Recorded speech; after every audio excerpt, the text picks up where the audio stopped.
zamakneš iz glave? Ha? Sad ću da vas naučim. Postroj sve lopuže trkom.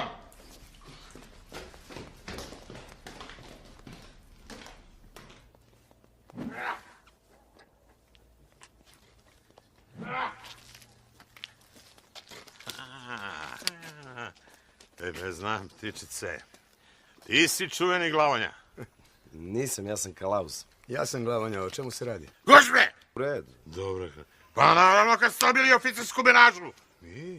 Šta mislite da vam je ovo ovde? Belgijska banka da je obijate svaki dan. Vodi stoku u samicu do daljnjeg. Grešite. Mrš! Mrš! Može voljno, narodniče! Voljno! Jedi govno dovoljno! Sam se javljaš dobrovoljno!